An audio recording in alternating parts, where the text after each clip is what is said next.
النبي صلى الله عليه وسلم وإقامة العدل في الناس سورة الحديد تفسير ابن كثير.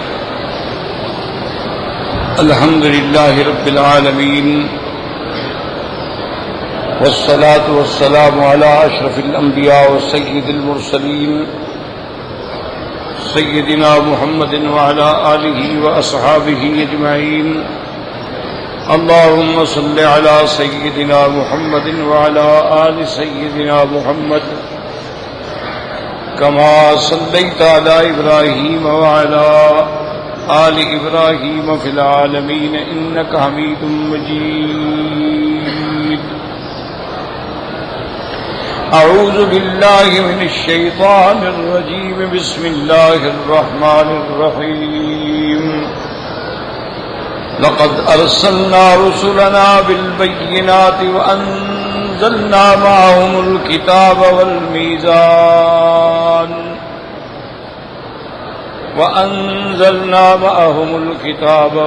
نکال دیا ہوگا.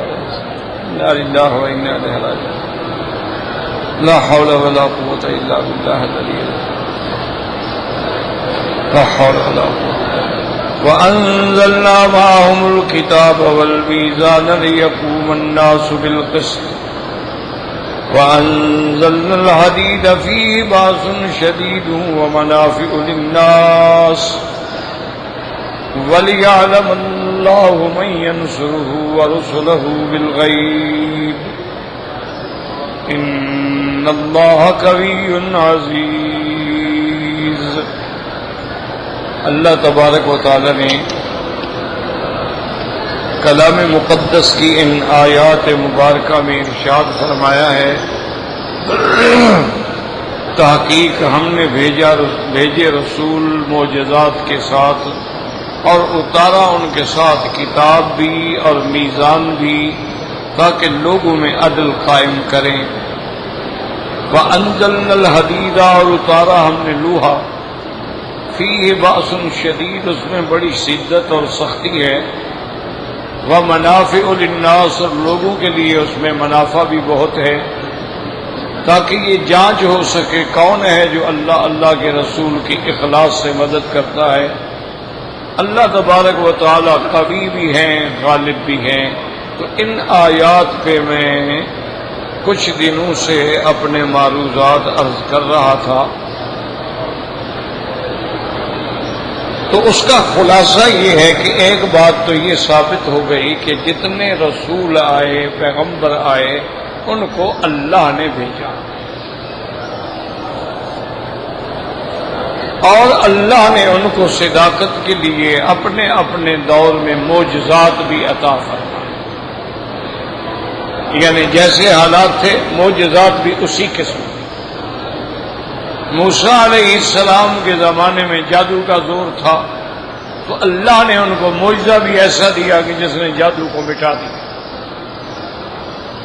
سیدنا عیسیٰ علیہ السلام کے زمانے میں حکمت کا، طب کا بڑا دورہ تھا تو اللہ نے آپ کو معجزات بھی ایسے دیے کہ تمام اطباء، تمام حکما عاجز آ گئے کہ مادرزاد اندھے کو بھی ہاتھ پھیریں تو آنکھیں روشن ہو جائیں، کوڑ والے کو ہاتھ پھیریں تو ٹھیک ہو جائے، برس والے کو ہاتھ پھیریں تو داغ مٹ جائیں. تو حکیم تو نہیں کر سکتے. تو اللہ نے ان کی تائید کی معجزات سے.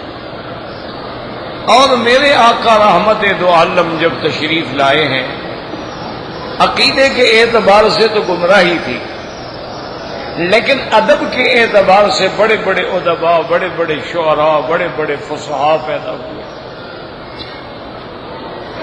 حتیٰ کہ وہ لوگ حج پہ جب آتے تھے تو ہر شاعر اپنے کلام کا جو اعلیٰ نمونہ ہوتا تھا وہ کعبے پہ لٹکا دیتا تھا کہ اگر کسی میں طاقت ہے تو میرے اس کا جواب دے.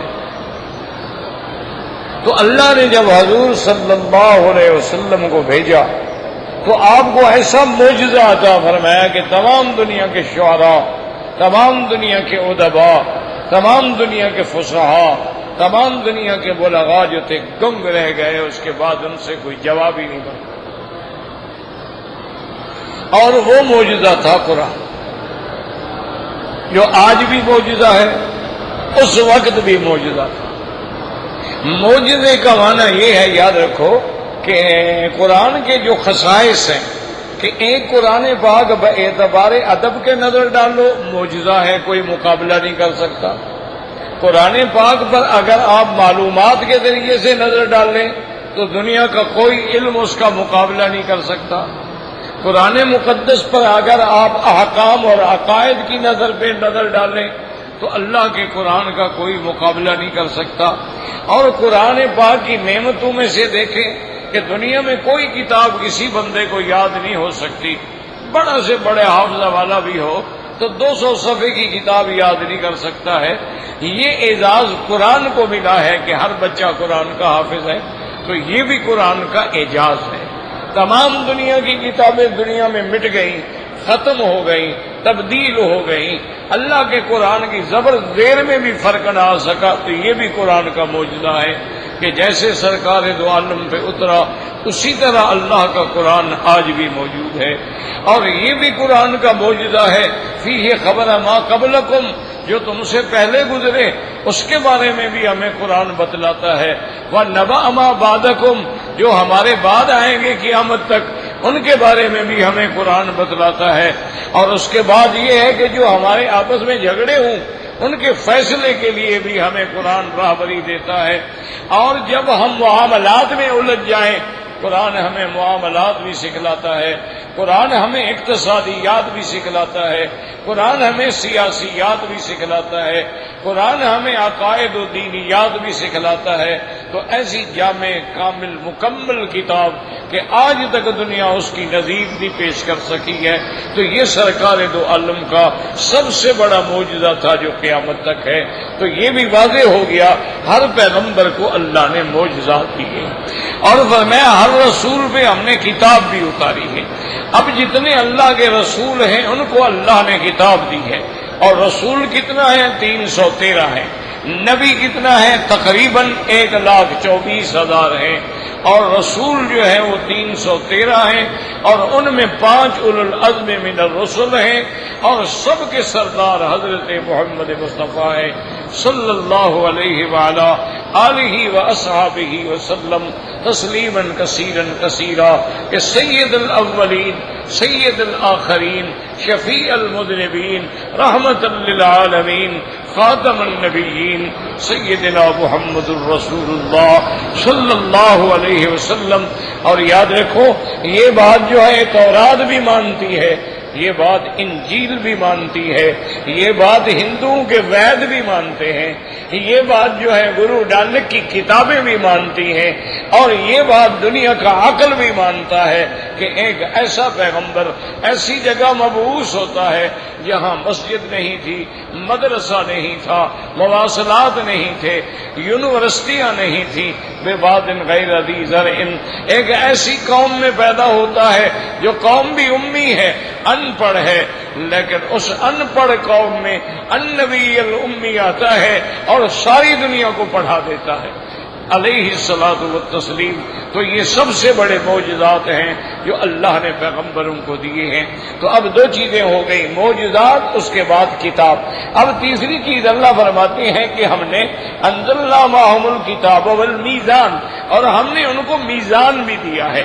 یاد رکھو میزان کا معنی جو ہے ترازو بھی ہوتا ہے، آلت الوزن، جس سے ہم چیزوں کا وزن کرتے ہیں اس کو بھی میزان کہتے ہیں، اور اسی طرح جو عدل کرتے ہیں اس کو بھی میزان کہتے ہیں، اور ترازو میں جو اوپر سے اس کی زبان ہوتی ہے اس کو بھی میزان کہتے ہیں۔ اللہ تبارک و تعالی نے اس لیے قرآن مقدس میں ایک ہی مقام پر لفظ میزان کو 3 دفعہ ذکر کیا ہے۔ اللہ پاک فرماتے ہیں وَأَقِيمُوا الْوَزْنَ بِالْقِسْطِ وَلَا تُخْسِرُوا الْمِيزَانَ، اللہ فرماتے ہیں وزن جو ہے قائم کرو اور میزان جو ہے اس میں نہ گھٹاؤ، اس میں زیادتی نہ کرو۔ اسی طرح اللہ نے فرمایا وَالسَّمَاءَ رَفَعَهَا وَوَضَعَ الْمِيزَانَ أَلَّا تَطْغَوْا فِي الْمِيزَانِ وَأَقِيمُوا الْوَزْنَ بِالْقِسْطِ وَلَا تُخْسِرُوا الْمِيزَانَ۔ اب دیکھیں 3 دفعہ میزان کا لفظ آیا ہے، تو اس لیے علماء فرماتے ہیں ایک میزان سے مراد وہ ترازو ہے، اور ایک میزان سے مراد عدل ہے، اور ایک میزان سے مراد یہ ہے کہ تول اور ماپ کے اندر کمی بیشی نہ کرو، کیونکہ اللہ نے قرآن پاک میں وضاحت کر دی ہے ویل للمطففین الذین اذا اکتالوا علی الناس یستوفون واذا قالوهم او وزنوهم یخسرون الا یظن اولئک انہم مبعوثون۔ اللہ نے فرمایا ہلاکت ہو ان تولنے والوں کو کہ جب یہ دیتے ہیں تو تھوڑا دیتے ہیں اور لیتے ہیں تو زیادہ لیتے ہیں۔ اگر کسی سے لینا ہو تو اس کے لیے الگ پیمانہ ہے، اس سے زیادہ لے دیتے ہیں، اور جب اس کو دینا ہو الگ پیمانہ ہے، اس کو کم کر کے دے دیتے ہیں۔ اللہ نے فرمایا کیا یہ بدبخت نہیں جانتے الا یظن اولئک انہم مبعوثون، کیا ان کو اتنا گمان بھی نہیں ہے کہ انہوں نے کھڑا ہونا ہے، انہوں نے مرنے کے بعد اٹھنا ہے اور اللہ کے دربار میں ان کی پیشی ہونی ہے، تو اس وقت یہ اللہ کو کیا جواب دیں گے؟ تو یاد رکھیں گے یہاں ایک لفظ آ گیا میزان، اور بعض علماء یہ فرماتے ہیں کہ میزان سے مراد عدل ہے، کہ ہر چیز میں عدل ہو، ہر چیز میں توازن ہو۔ یہ آسمان قائم ہے، یہ ستاروں کی گردش ہے، یہ لیل و نہار کی گردش ہے، یہ شمس و قمر کے حرکات ہیں، سب کا ایک نظام ہے، سب کا ایک توازن ہے، اور اپنے اس توازن پہ وہ چل رہے ہیں۔ اگر ذرا سا بھی ادھر ادھر ہو جائے تو نظام عالم درہم برہم ہو جائے گا۔ اس لیے اللہ نے فرمایا کہ ہم نے کتاب کے ساتھ ان کو میزان بھی عطا فرمایا، لِيَقُومَ النَّاسَ بِالْقِسْطِ، تاکہ لوگوں میں قسط کا معنی ہوتا ہے عدل، یاد رکھو قسط۔ اسی طرح یحب المقسطین، مقسطین کا معنی بھی ہوتا ہے عدل کرنے والے، لیکن ایک لفظ ہوتا ہے قاسط، ایک ہے قسط۔ قاسط کا معنی ہوتا ہے جائر اور ظالم، جیسے کہ اللہ کے قرآن میں ہے وَأَمَّا الْقَاسِطُونَ فَكَانُوا لِجَهَنَّمَ حَطَبًا، اور جو زیادتی کرنے والے ہیں، ظلم کرنے والے ہیں، وہ تو جہنم کی لکڑیاں بنیں گے، جہنم کے ایندھن بنے۔ اب دیکھیں لفظ ایک ہے، قاسط کہیں گے تو ظالم مراد ہوگا، اگر مقسط کہیں گے تو عدل مراد ہوگا اور انصاف مراد ہوگا۔ تو اس لیے علماء نے فرمایا کہ یہاں لفظ ہے لِيَقُومُ النَّاسَ بِالْقِسْطِ، کس سے مراد کیا ہے کہ عدل، کہ جب بھی تم کوئی معاملہ کرو اس کو عدل اور انصاف سے کرو، فیصلہ کرو عدل و انصاف سے کرو، حتیٰ کہ اپنے گھر کا معاملہ ہے عدل و انصاف سے کرو۔ اللہ تبارک و تعالیٰ نے اسی لیے انبیاء علیہ السلام کو میزان بھی دیا ہے۔ یاد رکھیں کبھی ایک لفظ جو ہے نا وہ کئی معنی میں استعمال ہوتا ہے، جیسے آنکھ، یہ لفظ ہے عین، عین کا معنی کیا ہے؟ آنکھ۔ عین کا معنی کیا ہے؟ یہ گھٹنے کی ہڈی۔ عین کا معنی کیا ہے؟ جاسوس۔ عین کا معنی کیا ہے؟ وہ نہر جو بہہ رہی ہے۔ عین کا معنی کیا ہے؟ وہ چشمہ جو پانی سے ابل پڑتا ہے۔ تو عین کا لفظ جو ہے، عین کا معنی ہے سورج۔ تو اب اگر ہم ہر جگہ ایک ہی ترجمہ کریں گے تو اس کا نتیجہ یہ نکلے گا کہ اللہ کے قرآن سے ہٹ جائیں گے اور گمراہ ہو جائیں گے۔ اسی لیے حکم ہے کہ جب تک آدمی 14 علوم کا ماہر نہ ہو اس کو حرام ہے کہ وہ قرآن کی تفسیر کرے، اس کو جائز ہی نہیں ہے کہ وہ قرآن کا مفسر بن جائے۔ جیسے آج ہمارے بہت سارے لوگ اردو کے پڑھے لکھے لوگ ہیں یا زیادہ سے زیادہ عربی جان ہے، انہوں نے بھی تفسیریں لکھنی شروع کر دی ہیں، جن کا انجام کیا نکلا کہ پھر ان تفاسیر میں انہوں نے ایسی ایسی غلطیاں کی ہیں، ایسے نعوذ باللہ ٹھوکریں کھائی ہیں کہ امت کو ہدایت کے بجائے گمراہی کے حوالے کر دیا۔ اب آپ دیکھیں سر سید کتنا بڑا آدمی تھا، جب تفسیر لکھی تو گمراہ ہو گیا۔ اب آپ دیکھیں گے جناب علامہ مشرقی کتنا بڑا آدمی تھا، جب تفسیر قرآن لکھی تو پٹڑی سے اتر گیا۔ اسی طریقے سے آپ دیکھیں کہ ثناء اللہ مرسری جو اہل حدیث علماء کا کتنا بڑا عالم تھا، اس نے تفسیر لکھی، اللہ پاک رحمت فرمائے، بیچارہ ایسی غلطیاں کر بیٹھا کہ اس کی اپنی جماعت اہل حدیث نے کہا کہ اس کی تفسیر کا دیکھنا گناہ ہے۔ اتنا بڑا عالم تھا حالانکہ وہ، اور غلطیاں بھی عجیب کی۔ وہ کہتے ہیں ہد ہد پرندہ نہیں تھا، وہ ایک انسان تھا۔ اب اس کا کوئی علاج ہے دنیا میں؟ وہ اتنی بڑی غلطیاں کی ہیں۔ اچھا اسی طرح دیکھیں اصلاحی صاحب کتنا بڑا آدمی تھا، تدبر قرآن جیسی تفسیر لکھی لیکن رجم کا انکار کر بیٹھا۔ اسی طرح ثناء اللہ نے قصہ عفق کا انکار کر دیا اور اس نے لکھ دیا کہ پتہ نہیں امام بخاری کو کیا ہو گیا ہے، کہ ابن شہاب زہری جیسے لوگوں سے روایتیں لے کر بی بی عائشہ کے قصہ ایف کو ایسے بنا بنا کے چڑھا چڑھا کے بیان کیا ہے محض شیعہ کو جلانے کے لیے، ورنہ ابن شہاب زہری جو ہے وہ تو راوی ہی جھوٹا ہے، کذاب ہے، اس سے تو روایت لینی نہیں چاہیے تھی۔ اور ایک جگہ لکھتے ہیں کہ میں حیران ہوں امام بخاری پر کہ ابن شہاب سے روایتیں لیتا ہے اور جعفر صادق سے جو اولاد رسول ہے، جو آل رسول ہے، اس سے اپنی حدیث میں ایک روایت بھی نہیں لی ہے۔ لیکن مولوی صاحب بھول گئے کہ ابن شہاب پہ چڑھائی کر رہے ہو، رفع یدین کی جو حدیث ہے ابن عمر کی، اس میں بھی ابن شہاب راوی ہے، تو کم از کم سوچتے تو صحیح نا کیا کہہ رہے ہو۔ ابن شہاب تو امام ہے اہل سنت کا، لیکن بس ٹھوکر لگ گئی بیچارے کو۔ عبادۃ بن الصامت کی جو فاتحہ امام کے پیچھے پڑھنے والی روایت ہے، اس میں بھی تو راوی ابن شہاب ہے۔ یہ یاد نہیں رہا مولوی صاحب کو، بعد میں ہوش آیا جب لوگوں نے جا کے پکڑا کہ میں کیا کر بیٹھا۔ اب کیا ہو، کتاب چھپ گئی، چلی گئی لوگوں کے ہاتھ میں۔ انا للہ و انا الیہ راجعون۔ تو اس لیے یاد رکھیں کہ تفسیر قرآن جو ہے یا ترجمہ قرآن جو ہے یہ بہت بڑا مشکل کام ہے۔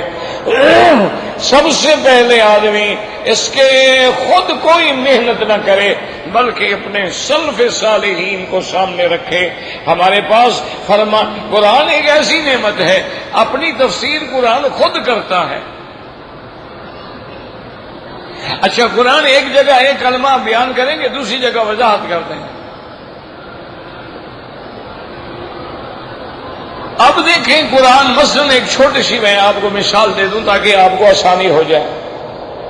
اللہ فرماتے ہیں الا ان اولیاء اللہ لا خوف علیہم ولا هم يحزنون۔ اللہ نے فرمایا جو میرے اولیاء، میرے دوست، ولی مانا دوست، جو میرے دوست ہیں ان کو آگے مستقبل کا بھی ڈر نہیں ہے اور جو چھوڑا اس کا بھی غم نہیں ہے۔ اب لفظ تو آ گیا نا اولیاء اللہ۔ ہم بھی کہتے ہیں جی فلاں بزرگ جو ہے ماشاءاللہ ولی اللہ ہیں، بڑے بڑے اولیاء گزرے ہیں، تو اب ہم اولیاء کی تفسیر پوچھیں، ترجمہ پوچھیں کہ اولیاء کون ہوتے ہیں، ولی ہم کس کو کہیں؟ تو اب قرآن خود تفسیر کرتا ہے الذین آمنوا وکانوا یتقون، جو ایمان لائے اور اللہ سے ڈرنے والے ہیں، کوئی کام اس کے حکم کے خلاف نہیں کرتے، ہر وقت ان کے دلوں میں اللہ کی خشیت ہے، اللہ کا خوف غالب ہے، وہ کوئی قدم بھی نہیں اٹھاتے جو حکم خداوندی کے خلاف ہو، وہ ولی ہوتا۔ تو قرآن نے خود بیان کر دیا، قرآن نے تفسیر بیان کر دی کہ اولیاء اللہ کون ہے۔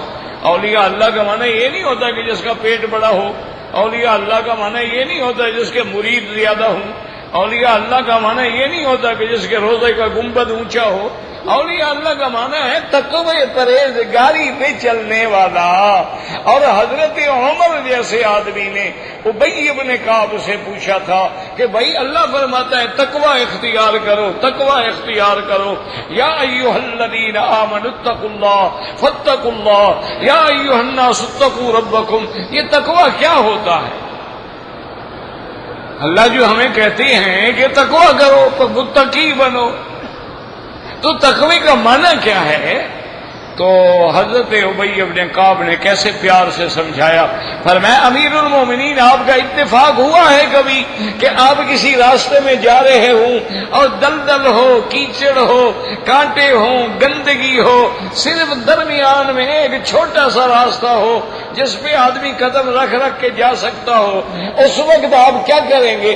تو حضرت عمر نے فرمایا میں اپنے کپڑے اوپر باندھ لوں گا اور نظر راستے پہ جما لوں گا اور ٹھیک ٹھیک آستگی سے قدم رکھوں گا تاکہ کوئی قدم ادھر ادھر نہ فرمائے۔ اسی کا نام تقویٰ ہے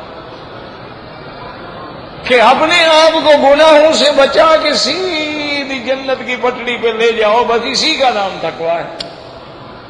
ولی اللہ کا معنی ہی یہ ہوتا ہے کہ جس کے ہر قدم سے سنت محمد مصطفیٰ کی یاد آئے، وہ ولی اللہ ہے، ان کی جوتیاں اور ہمارے سر کا تاج۔ لیکن یہ جو مداری ہے نا، میں ان کو نہیں مانتا، سیدھی بات۔ یہ جو داغوں کے تصرف میں عقابوں کے نشے من، جو اولیاء اللہ کے وارث ہیں اور 3 پیس سوٹ پہن کے اور اس پہ کھڑے ہوتے ہیں، ان کو میں نہیں مانتا۔ یہ تو جس قوم کی شکل بنائیں گے اللہ قیامت انہی کے ساتھ اٹھائے گا۔ یہ اولیاء اللہ کی شکل بنائیں تو اٹھیں گے نا ان کے ساتھ۔ حضور نے فرمایا من تشبہ بقوم فہو منہم، جو آدمی جس قوم کی شکل بنائے گا قیامت میں اللہ ان کو انہی کے ساتھ کھڑا کرے گا۔ تو اولیاء اللہ کی ایک وجہ ہوتی ہے۔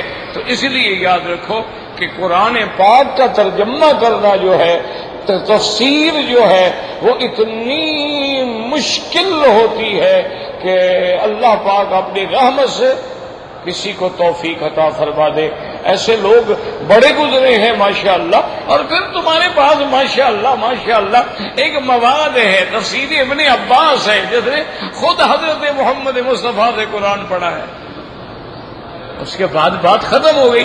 تفسیر مجاہد ہے، تفسیر قتادہ ہے، تفسیر ضحاک ہے، تفسیر سدی ہے۔ اس کے بعد مؤخرین میں اگر آپ دیکھنا چاہیں تفسیر ابن جریر ہے، تفسیر ابن کثیر ہے، اسی طرح مراغی ہے، اسی طرح ماوردی نے بڑی ہمارے پاس تفاسیر ہیں۔ تو اب نئے آدمی خون لگا کے شہیدوں میں شامل ہونا چاہیں تو پھر انجام یہی ہوتا ہے۔ اللہ تبارک و تعالی دعا کرو جو فوت ہو گئے اللہ ان کی معافی عطا فرما، اور جو زندہ ہیں اللہ ان کو ہدایت۔ بڑے لوگوں نے ٹھوکریں کھائی ہیں، یعنی آپ تصور نہیں کر سکتے کہ ان لوگوں نے کیا لکھ دیا۔ اتنے بڑے مشہور نام ہیں۔ اب آپ دیکھیں مودودی صاحب کا کتنا بڑا نام ہے دنیا میں، اللہ ان کی مغفرت فرمائے۔ کوئی ہمارے دشمن تو نہیں ہے نا،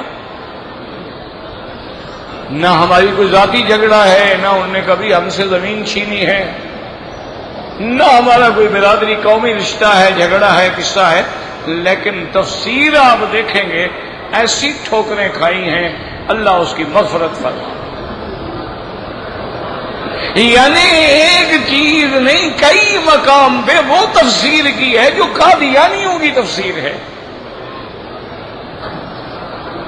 اتنی بڑی ٹھوکر لگی ہے کہ عیسیٰ علیہ السلام کے رفع کا انکار کرتے ہیں۔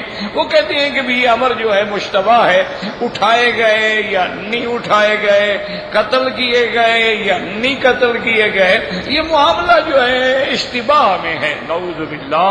یعنی جس کی قرآن نے تصریح کر دی ہے اس کو کہنا اشتباہ میں ہے۔ فائدہ قادیانی کو ہوا؟ قادیانی یہی تو کہتا ہے نا کہ عیسیٰ علیہ السلام فوت ہو گئے، ان کی قبر کشمیر میں ہے۔ تو آپ نے معاملے کو مشتبہ کر دیا تو فائدہ کس کو ہوا؟ آپ نے خلافت و ملوکیت لکھ کے صحابہ کی غلطیاں نکالی کہ عمرو بن العاص نے یہ کیا، مروان نے یہ کیا، معاویہ نے یہ کیا ہے، فلاں نے یہ کیا ہے، بی بی عائشہ نے سرکار دو جہاں کے سامنے گستاخیاں کی ہیں۔ یہ سارے صحابہ کا مواد اکٹھا کر کے آج نتیجہ یہ نکلا کہ وہ کتابیں شیعہ کے نصاب میں داخل ہیں۔ کہ دیکھو جی تمہارے اہل سنت والجماعت کے ایک عالم کے تاثرات۔ بہرحال دعا کریں اللہ ان کی قبر پہ رحمت فرمائے، اور جو غلطیاں ہوئی ہیں اللہ معاف فرمائے، اور جو اچھے کام کیے اللہ قبول فرمائے۔ ان کے بڑے خدمات ہیں، بڑی کتابیں لکھی ہیں، بڑے لوگوں کی ہدایت کا ذریعہ بھی بنے ہیں۔ بس جو کام ان کا نہیں تھا نا اس میں پڑے تو مارے گئے، یہ ان کا کام نہیں تھا بیچاروں کا۔ جب آدمی اپنی پٹڑی سے ہٹ جاتا ہے نا بس سمجھو گیا۔ اب دیکھو نا، میں طالب العلم ہوں، میرا دادا میرا باپ سب عالم تھے الحمدللہ، مسجدوں میں ہم پڑھے، چٹائیوں پہ پڑے رہے، سوکھی روٹیاں کھاتے رہے، اللہ پاک نے اپنے گھر میں بٹھا دیے، یہ ہمارا کام ہے۔ اگر اس کو چھوڑ کے کل میں اور کام شروع کر دوں، حضرت مفتی جمیل صاحب نے لکھا، یاد بھی آ گیا، مفتی افتخار صاحب ہیں بنگلور میں، بہت بڑے عالم تھے، بہت بڑے مفتی تھے، اللہ والے تھے، فوت ہو گئے۔ دعا کریں اللہ ان کی مغفرت فرمائے، اللہ ان کے درجات بلند فرمائے، اور اللہ ان کے پسماندگان کو صبر جمیل عطا فرمائے۔ بڑا آدمی تھا، اللہ والا تھا۔ بہرحال سب نے جانا ہے، وقت مقرر ہے، لیکن عالم کے جانے سے یہ نقصان ہوتا ہے، اس لیے علماء کہتے ہیں موت العالم موت العالم، کہ جب عالم مرتا ہے تو گویا عالم مر جاتا ہے۔ تو بہرحال میرے کہنے کا مقصد یہ تھا کہ بڑے بڑے لوگوں سے ایسی اتنی صریح غلطی،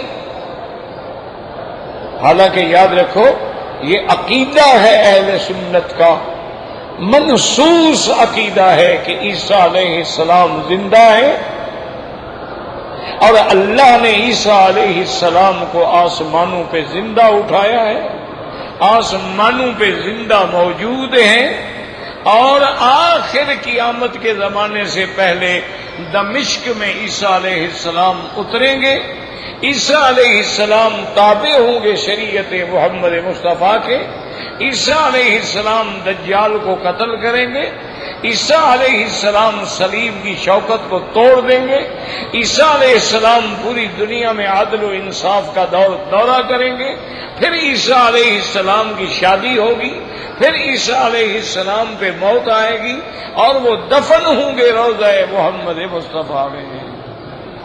یہ نص ہے، اس کا انکار کرنا کہ جی پتہ نہیں، قرآن کہتا ہے رفعہ اللہ الیہ، اللہ نے اٹھا لیا، تو رفع کا معنی تو یہ بھی ہوتا ہے، اللہ نے نبی علیہ السلام کو بھی فرمایا وَرَفَعْنَا لَكَ ذِكْرَكَ، ہم نے تیرا نام اونچا کر دیا، اسی طرح رفعناہ مکانا علیہ، تو یہ بھی شاید یہی مراد ہو کہ اللہ نے عیسیٰ علیہ السلام کی شان اونچی کر دی ہے۔ وجہ کیا تھی؟ وہ بیچارے کو دھوکہ یہ لگا، وہ یہ نہ سمجھ سکا کہ رفع کا صلہ جو ہے ضمیر ہو تو وہاں رفع درجات ہوتی ہے، رفع کا صلہ لام ہو وہاں رفع درجات ہوتی ہے، اور جب رفع کا صلہ الہ ہو تو وہاں حقیقی رفع ہوتی ہے۔ یہ معنی سمجھ ہی نہیں سکا بیچارہ، اس نے قواعد پڑھے ہی نہیں تھے۔ اس غریب کا کیا قصور ہے، وہ مارا گیا۔ ورنہ تفسیر جو ہے نا جی یہ بہت بڑا علم، یعنی حضرت بخاری رحمت اللہ علیہ نے لکھا ہے کہ کسی سلسلے میں، دین کے سلسلے میں، کہنے لگے ختم نبوت کے سلسلے میں ہم جیل میں بند تھے، تو وہاں ہمارے ساتھ جو ہے بہت سارے لوگ تھے، جو وہاں ایک پنڈت جو ہے وہ بھی تھا، وہ اپنے کسی مسئلے میں تھا۔ تو شاہ جی فرماتی ہیں کہ چونکہ فارغ وقت ہوتا تھا تو ہم نے ایک وقت بنا لیا تھا کہ بھی اس ٹائم میں سارے اکٹھے ہو جاؤ اور ترجمہ قرآن شریف ہو جائے۔ تو شاہ جی رحمت اللہ علیہ ہی قرآن کا ترجمہ پڑھاتے تھے۔ وہ فرماتے ہیں کہ ایک دن سورۃ اخلاص کا میں ترجمہ کر رہا تھا، قل هو اللہ احد، کہہ دیجیے اللہ ایک ہے، اللہ الصمد۔ تو شاہ جی کہتی ہیں کہ میں نے ترجمہ کیا کہ اللہ نرادھار ہے۔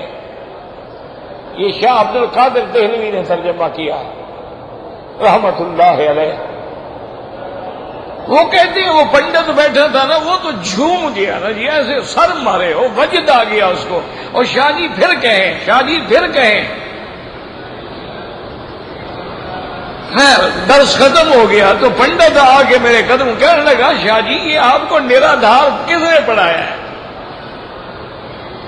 میں نے کہا کیوں؟ انہوں نے کہا یہ تو ہماری زبان کا لفظ ہے، سنسکرت کا لفظ ہے۔ تو اور الصمد کا معنی، میں نے کہا شاہ عبد القادر نے کہا شاہ جی آپ کچھ کہیں، الصمد کا معنی اس لفظ سے بہتر کوئی دنیا میں مفسر کر ہی نہیں سکا ہے۔ اسی لیے شاہ جی مجبور ہو گئے کہ سنسکرت کا لفظ لکھ دیا۔ نرادھار ہے یعنی جس بن کسی کا کام نہ بنے اور جس کو کسی سے کام نہ ہو۔ انہوں نے کہا یہ ترجمہ نہیں بنتا، اللہ الصمد، اللہ بے نیاز ہے۔ بے نیاز کیا مانا؟ انہوں نے کہا نہیں، نرادھار ہے، جس بن کسی کا کام نہ بنے اور جس کو کسی کی حاجت نہ ہو وہ سمد ہوتا ہے۔ انہوں نے کہا جی یہ لفظ ایسا ہے، میں سن کے جھوم گیا کہ تم مولویوں کو یہ لفظ کہاں سے مل گیا؟ تو مانا یہ ہے قرآن کا ترجمہ کرنا اتنا آسان نہیں ہوتا۔ وہ تو ایسا ہے نا کہ نگینہ اگر ٹھیک انگوٹھی میں آئے گا ورنہ انگوٹھی بھی تباہ، نگینہ بھی تباہ۔ اگر قرآن اچھا پھر ترجمے کا ترجمہ کرنا بڑا مشکل ہوتا ہے۔ بات سمجھے، مثلا ایک کتاب تھی اردو میں، آپ نے اس کا ترجمہ کیا عربی میں، اب اس کا پھر ترجمہ کرو تو بڑا مشکل۔ اور قرآن جو ہے یہ تو سارا ترجمہ ہے نا۔ کیا مانا کہ نوح علیہ السلام کو قوم نے کہا تھا قالوا یا نوح قد جادلتنا فَأَكْثَرْتَ جِدَالَنَا فَأْتِنَا بِمَا تَعِدُنَا۔ قوم نے کہا نوح علیہ السلام تم نے ہم سے جھگڑا کیا ہے اور بہت بڑا جھگڑا۔ تو نوح علیہ السلام کی قوم عربی بولتی تھی، وہ تو عربی جانتے نہیں تھے، کیسے انہوں نے کہا؟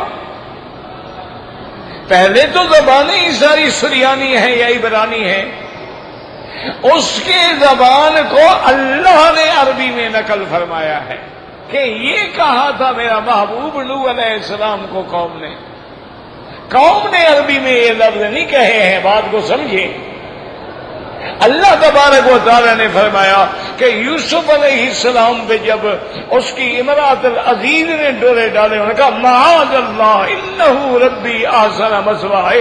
یوسف علیہ السلام عربی تو بولتے ہی نہیں تھے۔ معنی یہ ہے کہ انہوں نے اپنی زبان میں کہا تھا جس کا ترجمہ اللہ نے کلام عربی میں فرما کے اپنے نبی عربی کو سمجھا دیا علیہ الصلاۃ والسلام۔ تو اس لیے قرآن کا ترجمے کا ترجمہ کرنا جو ہے وہ بڑا مشکل کام ہو۔ تو اب جناب یاد رکھیں، اب سمجھنے والی بات جو ہے وہ یہ ہے، اس کو ذرا تھوڑا سا دماغ پہ زور دیں گے تو بات سمجھ آئے گی کہ ایک پیغمبر، معجزات، کتاب، میزان، اس کے بعد لوہا، اس کا کیا تعلق ہے آپس میں؟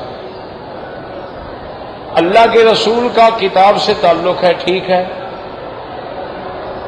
لیکن آگے جو آ گیا میزان اور حدید، میزان اور لوہا، اس کا کیا تعلق ہے ان میں آپس میں؟ یعنی ان الفاظ کا ربط کیا ہوگا؟ کیوں سمجھو؟ تو علماء نے فرمایا یاد رکھو کہ اللہ نے انسان میں دو قوتیں رکھی ہیں۔ ایک قوت کا نام ہے قوت نظریہ یا قوت علمیہ، اور ایک قوت کا نام ہے قوت عملیہ۔ کیا معنی؟ علمی قوت کے لیے ہمیں کس چیز کی ضرورت ہے؟ کتاب اللہ کی۔ کتاب اللہ کا علم ہوگا تب ہمارے عقائد ٹھیک ہوں گے۔ اچھا، اور عمل میں ہم نے کیا کرنا ہے؟ میزان کے عمل جو ہے وہ ٹھیک ہو، نہ ادھر ہو نہ ادھر ہو، نہ افراد ہو نہ تفریط ہو۔ تو عملی زندگی میں میزان کی ضرورت ہے اور علمی زندگی میں قرآن کی ضرورت ہے۔ اور جو قرآن بھی نہ مانے، میزان بھی نہ مانے، بے ایمان ہو، اس کے لیے پھر لوہے کی ضرورت ہے، پھر تلوار کی ضرورت ہے۔ ان کو بھی تو ٹھیک کرنا ہے نا۔ تو اس لیے اللہ تبارک و تعالی نے یہاں تین چیزوں کا ذکر فرمایا ہے۔ زندگی باقی تو بات باقی، آپ کے سوال بھی بچ جاتے ہیں۔ تو بہرحال اللہ توفیق دے گا تو گاڑی چلتی رہے گی۔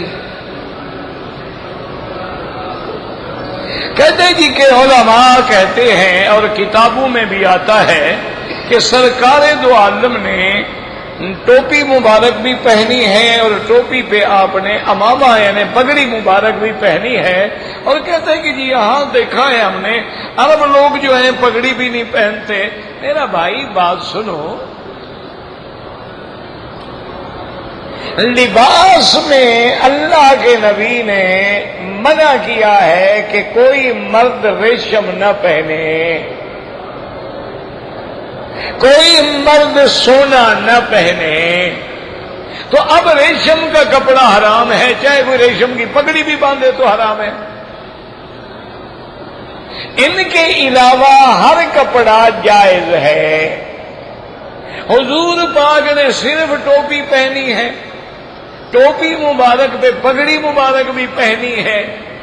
حضور صلی اللہ علیہ وسلم نے ایسے کپڑا رکھ کے بھی اوپر پگڑی باندھی ہے، تو اگر کوئی آدمی بے عین ہی اسی طرح باندھے تو سبحان اللہ، لیکن اگر نہ باندھے تو ہم اس کو یہ تو نہیں کہیں گے کہ یہ خلاف سنت ہے۔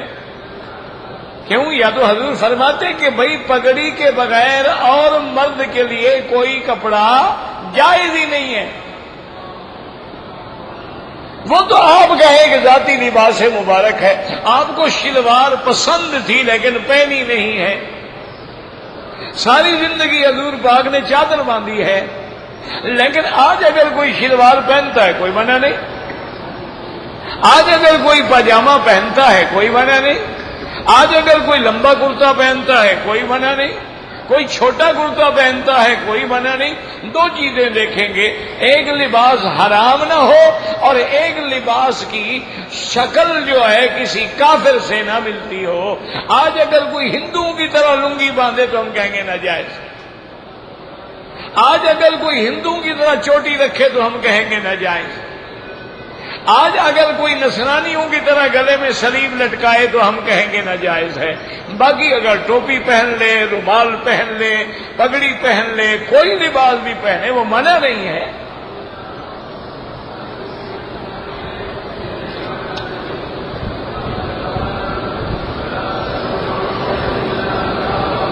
کہتے جی کہ اگر آدمی نے اپنی بیوی کے پستان چوسے ہیں تو اور فرض محال دودھ بھی اندر چلا گیا تو کچھ نہیں، بڑا فائدہ ہو گیا، بیوی کی بیوی ہو گئی، بھینس کی بھینس ہو گئی، دو فائدے ہو گئے نا بھائی۔ تو اللہ نے تمہیں تو ایک ٹکٹ میں دو تماشے لگ گئے۔ بالکل فائدہ اٹھاؤ، دودھ جمع کر کے رکھو، دوست آئے چائے پلاؤ، کہو میری بیوی کا دودھ ہے، شرم کرو۔ بہرحال نکاح نہیں ٹوٹتا ہے، لیکن کافروں کی فلمیں دیکھنے کا یہ وقت مسئلہ ہے۔ اگر تم گندے میگزین نہ پڑھتے، گندی ویڈیو پرنٹ فلمیں نہ دیکھتے، کبھی یہ مسئلے نہ پوچھتے۔ آج سے 10 سال پہلے تو کسی نے نہیں پوچھا۔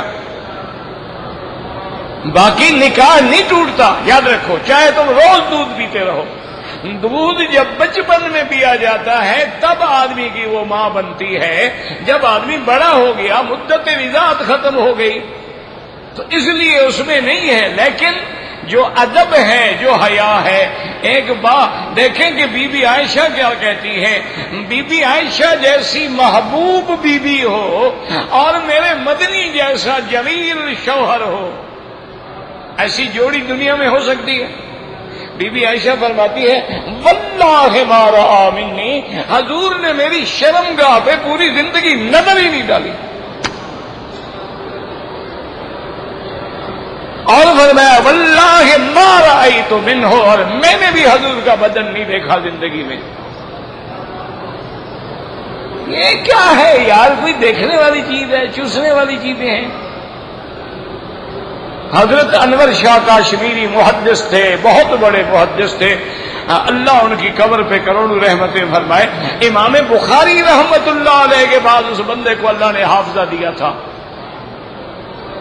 ان کی شادی ہوئی تو ہر دور میں دوست تو ہوتے ہیں نا، ان کے بھی تو دوست تھے، ساتھی تھے، اکٹھے رہنے والے تھے، تو انہوں نے اکٹھے ہو کے شاہ جی کو پکڑ لیا۔ انہوں نے کہا شاہ جی کمال ہے، آپ کی شادی ہو گئی، آپ نے سہاگ رات کا کوئی قصہ ہی نہیں سنایا کہ آپ کی رات کیسے گزری۔ شاہ جی کی آنکھیں سرخ ہو گئیں اور فرمانے لگے شرم کرو، خدا کی قسم اگر میرے نانے کی سنت نہ ہوتی تو میں کبھی شادی نہ کرتا۔ فرمایا اگر میرے نانے کی سنت نہ ہوتی میں کبھی شادی نہ کرتا۔ ایک عالم قرآن و حدیث پڑھانے والے کا یہی مقام ہے کہ پیشاب کی جگہ پہ بیٹھا ہو۔ میں اللہ کا حکم ہے بس میرے آنکھوں پر ہے، حضور کا حکم ہے میرے آنکھوں پر ہے. اللہ نے تبادل و تناسل کا سلسلہ چلانا ہے، اس لیے اللہ نے ہمارے لیے تسکین کے لیے اور تبادل و تناسل کے لیے اللہ نے عورت پیدا کر دی ہے. وہ اس لیے نہیں بنائی کہ تم پستان چوستے رہو. یہ کرو گے نا انشاءاللہ اور بھی بہت کچھ چوسو گے، اور بھی بہت کچھ پیو گے. پورے انگریز بنو، آدھے نہ بنو. یہ آدھا بٹیر آدھا تیتر اللہ کو قبول ہی نہیں ہے. یا پورے مسلمان بن جاؤ یا پورا ماشاءاللہ پلے بوائے میگزین منگوا کے پڑھو اور عمل کرو اس پہ، انشاءاللہ سیدھی جہنم.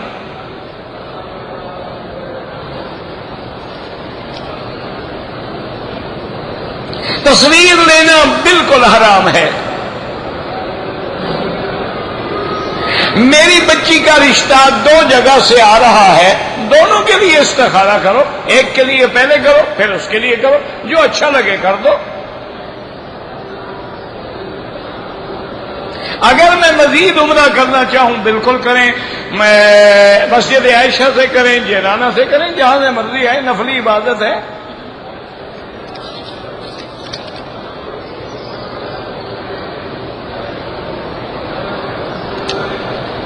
اگر ایک لڑکی نے والدین کی شادی کے بعد طلاق لے لی، پھر ایک عیسائی لڑکے سے شادی کر لی، کافر ہو گئی.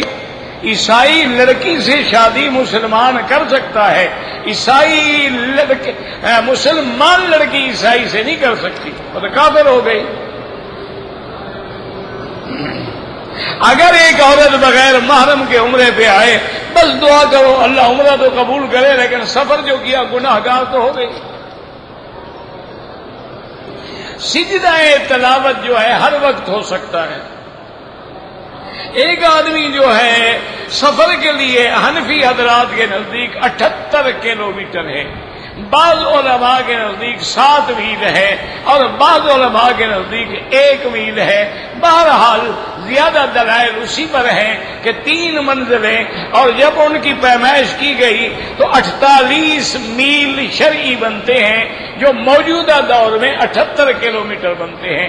اگر 1 میل والا مسافر ہو پھر تو ہم عزیزیہ جائیں تو مسافر ہو گئے، محلہ مسئلہ کے آخر میں جائیں تب بھی مسافر ہو گئے. ماشاءاللہ پتہ نہیں مولوی صاحبان مسئلہ کرتے ہوئے سوچتے بھی نہیں ہیں.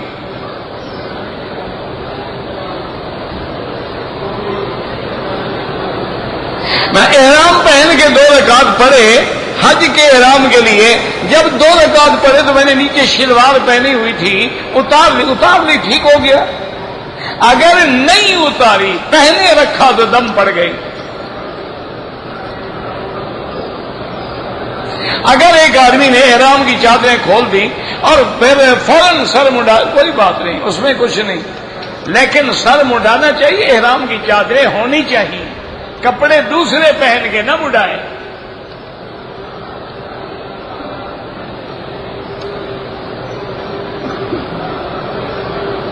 چوبیس گھنٹے کے بعد اس نے سر کے بال کٹوائے ہیں، ایک بکری دم پڑ گئی. میرے بھائی گزارش یہ ہے کہ یہاں کا تحیہ جو ہے وہ طواف ہے. اگر طواف نہ کرے تو 2 رکعت پڑھ لے، یا مثلا آپ آئے ظہر ہے، اذان ہو گئی، آپ نے ظہر کی 4 رکعتیں پڑھ لی، اسی میں تحیہ ہو گیا.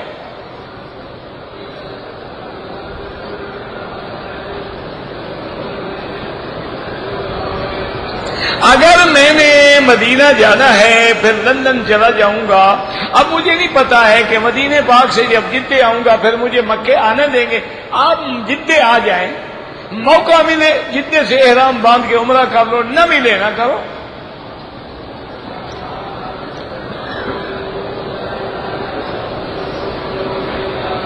نماز جنازہ جو طواف میں ہوتی ہے تو کہاں ہو؟ جہاں امام کھڑا ہوگا وہی ہوگی، اور کہاں ہوگی؟ اگر مسجد الحرام سے جنازہ باہر لے جائیں تو مسجد الحرام تو عرفات جا کر ختم ہوگی.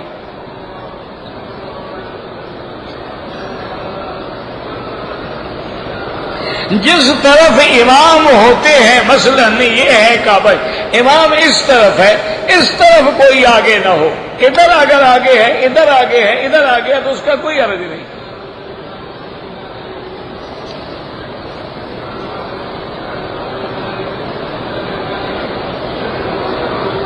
میں نے عمرہ کیا، میرے بچے کا پمپر جو تھا وہ کھل گیا، معلوم ہوا کہ اس کی گندگی ہمارے کپڑوں پہ لگی تھی۔ آپ نے مجھ سے پوچھا تھا اگر صفا مروہ میں ہوا ہے تو کوئی حرج نہیں، اگر طواف میں ہوا ہے تو دوبارہ طواف لوٹا دو۔ ہم 21 دنوں کے لیے آئے ہیں، لیکن آپ نے مدینہ منورہ بھی تو جانا ہے نا، مکہ بھی جانا ہے، مسافر ہی رہیں گے۔ اگر ہم نے طواف کر لیا، صفا مروہ کر لیا، اپنے بال نہیں کاٹے، دوسرے ساتھی کے کاٹ لیے، کوئی حرج نہیں۔ زندہ آدمی کے لیے دعا کرو۔ مسجد عائشہ سے عمرہ ہو سکتا ہے۔ مسیار جو ہے، نکاح مسیار، زواج مسیار، میں طالب العلم کی حیثیت سے اس کو نہیں مانتا، لیکن زیادہ بہتر یہ ہے کہ آپ دارالافتاء سے رجوع کریں۔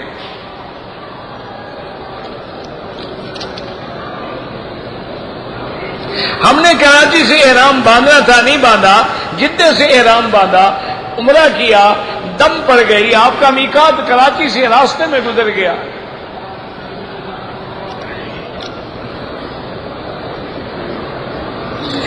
ہم مسجد الحرام میں جو قرآن رکھے ہیں یہ باہر کسی کے لیے نہیں جا سکتے، یہ وقف ہے للمسجد الحرام۔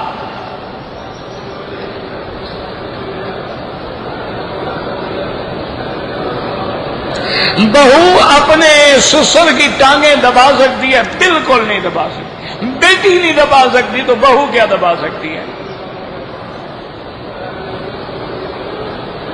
سب سے زیادہ خطرناک تو آج کل بوڑھے ہیں، بوڑھا ہو گیا تو کیا ہو گیا، کیونکہ جو جوان ہیں یہ ڈالٹے کی پیداوار ہیں، یہ تو ختم ہو گئے ہیں نا، یہ تو نہ ہی میں ہیں نہ شی میں ہیں۔ پرانے بوڑھے جو ہیں وہ زیادہ خطرناک ہیں، ان سے ڈرا کرو۔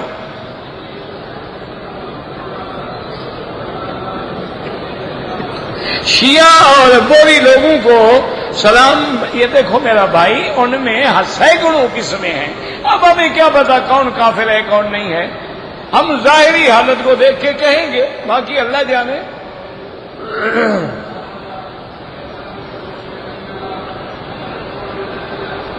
کہتے جی کہ مولانا اوکاڑوی صاحب نے ان کی علماء حق کی کتابوں سے ان کے متعلق غلط ہونا، تو اس کے ہزاروں جواب چھپ چکے ہیں، تم نے نہیں پڑھے تو ہم کیا کریں؟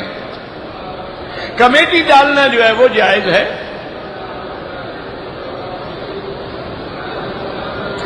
اگر گورنمنٹ کی ڈیوٹی 6 گھنٹے ہے، اس میں کوئی 4 گھنٹے ڈیوٹی کرے تو 2 گھنٹے کی سزا جہنم۔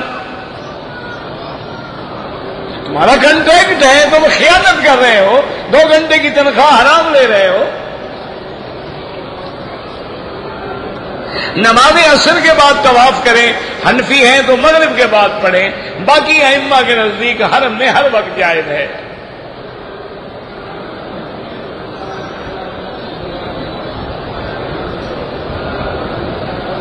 سونا جو ہے نا، یاد رکھیں، پرانا ہے مثلا، اس کو بیچ دو، اس سے جتنے پیسے ملے بعد میں لیا خرید لو، عدل بدل نہ کرو ورنہ برابری کرو گے۔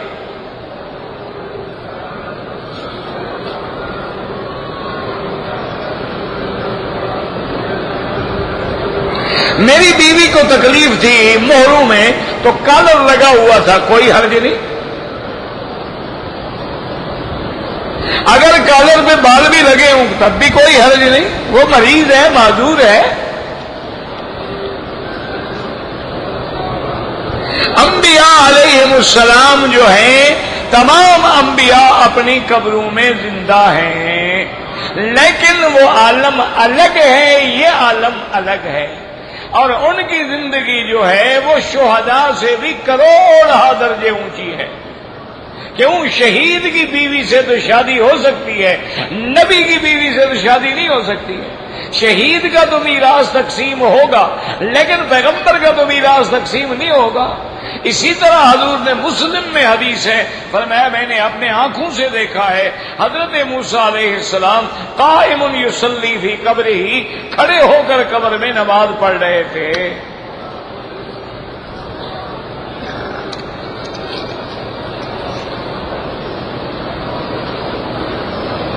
اگر کسی آدمی نے عصر کے بعد طواف شروع کیے، مغرب کی اذان تک، مغرب کی اذان کے بعد 2 رکعت پڑھ سکتا ہے۔ نانی کے لیے عمرہ کر سکتے ہو، بالکل کر سکتے ہو، وہ بھی ماں ہے تمہاری۔ عورتیں جنازہ پڑھیں، بالکل پڑھیں۔ کہتے ہیں جی کہ ہمارے ملک کے کچھ لوگ آتے ہیں جو امام مدینہ اور امام مکہ کے پیچھے نمازیں نہیں پڑھتے، دعا کرو اللہ ان کو ہدایت دے۔ اگر مکے مدینے میں بھی نماز نہیں ہوتی تو انشاءاللہ ان کی کہیں بھی نہیں ہوتی۔ مسیلہ مانگنا منع ہے، سیدھا اللہ سے دعا مانگے۔ گھر میں جو قرآن خوانی ہے گھر والے بیٹھ کے پڑھو، کرائے پر تو نہ کراؤ قرآن خوانی۔ یہ کرائے پر جو مولوی بلاتے ہو یہ تو حرام ہے۔ اگر ایک آدمی کی داڑھی نہ ہو اذان دے سکتا ہے، اگر سارے ہی بے داڑھی ہوں، لیکن اگر داڑھی والا ہو تو بے داڑھی والا اذان نہیں دے سکتا۔ اگر سارے ہی عورتیں ہیں تو پھر کیا کریں، مرد ہے ہی نہیں تو پھر تو اذان ہوگی نہ۔ آپ کے یہاں عورت کی داڑھی ہوتی ہے تو داڑھی نہ ہونا تو عورت کی علامت ہے۔ اچھا اسی طرح دیکھو خدا کی شان ہے، جتنا نامرد ہوں گے ان کی داڑھی نہیں ہوتی۔ خسرے کی داڑھی ہوتی ہے، کیوں نہیں ہوتی؟ داڑھی تو ہے ہی مرد کی علامت، داڑھی نہ ہو تو وہ خسرا ہے یا عورت ہے؟ وہ ایک مولوی صاحب نے، اس سے ایک آدمی نے مسئلہ پوچھا، کہنے لگا جی عجیب بات ہے کہ جب ہم مولوی آ رہے ہوتے ہیں تو عورتیں فوراً پردہ کر لیتی ہیں، باقی لوگ گزر رہے ہوتے ہیں تو پردہ نہیں کرتی۔ انہوں نے کہا یار عورتوں سے کیا پردہ کریں، جب مرد دیکھتی ہیں تو پردہ کر لیتی ہیں بیچاری، باقی تو ان کی بہنیں ہیں، ان سے کیا پردہ کرنا ہے۔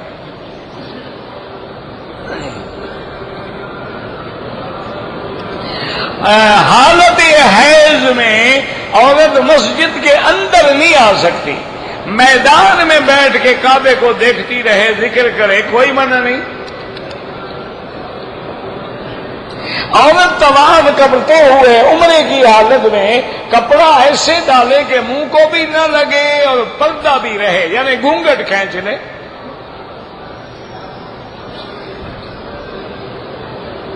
فجر کی نماز کے بعد سے لے کر سورج نکلنے تک حنفی مسلک میں نماز نہ پڑھے، حنابلہ کے نزدیک حرم میں جائز ہے۔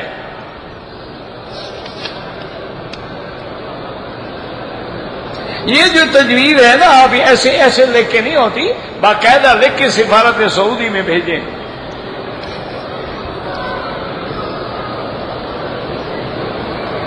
ایک آدمی نے صفا مروا نہیں کیا ہے، سمجھا عمرہ ہو گیا، ایک بکری دم پڑ گئی۔ عورت نے صفا مروا نہیں کیا، بال کاٹ لیے، اس پہ بھی دم پڑ گئی۔ پاکستان سے جدہ پہنچ گئے، احرام نہیں باندھا، دم پڑ گئی۔ اگر ہم نے احرام کے بعد ایک دوسرے کے بال کاٹے وہ جائز ہے۔ میری شادی کو 5 سال ہو گئے ہیں، بچہ نہیں ہوا، تم دونوں میاں بیوی جو ہے پہلے میڈیکل ٹیسٹ کراؤ، پھر وظیفے پوچھو۔ ایسے نہیں ہے تمہارے اندر اگر اللہ نے وہ جراثیم ہی نہیں رکھے ہیں تو وظیفے کیا کریں گے؟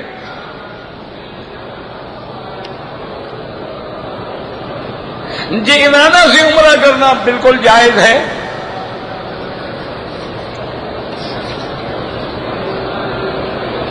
اگر ایسے بیٹھے ہیں نیند آ گئی تو وضو نہیں ٹوٹتا، ٹیک لگا کے سو جائیں تو ٹوٹ جاتا ہے۔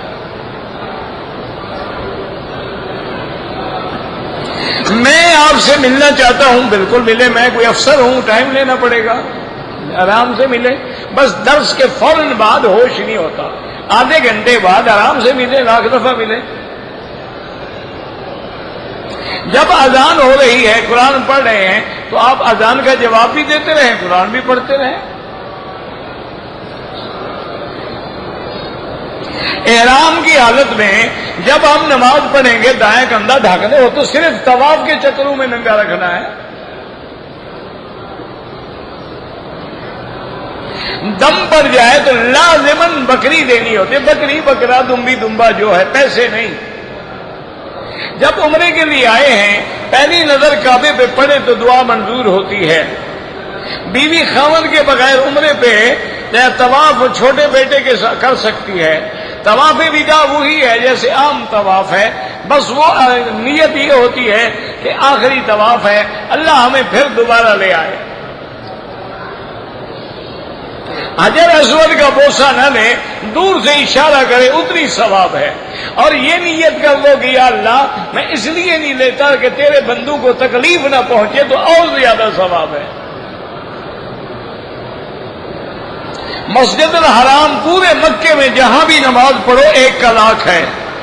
اسلام کے روح سے بیعت کرنا بالکل جائز ہے، لیکن مرشد جو ہے صحیح معنی میں حضور کی سنت کا پابند ہو. میرا بھائی زندہ ہے، اس نے کہا تھا میرے لیے طواف کرنا، اس نے وصیت کی ہے تو کر سکتے ہیں. ہوٹل سے احرام نہیں باندھا جا سکتا، احرام کے لیے باہر جانا ضروری ہے. تصویر لینا حرام ہے. آپ جب مدینے سے آئیں گے تو احرام مدینے سے باندھ کے آئیں گے، مسجد عائشہ سے نہیں. مدینہ منورہ میقات ہے.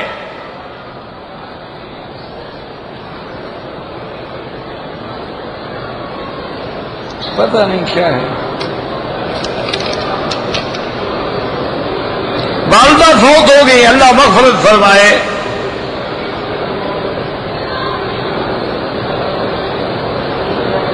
بغیر محرم عورت اگر آئے عمرہ تو ہو جائے گا، لیکن اللہ کے نبی کی نافرمان ہے، گناہگار ہے، توبہ کرے. ہر عمرے کے بعد اگر بال نہ ہوں تب بھی اس طرح پھروانا ہوگا. ربنا تقبل منا انك انت السميع العليم.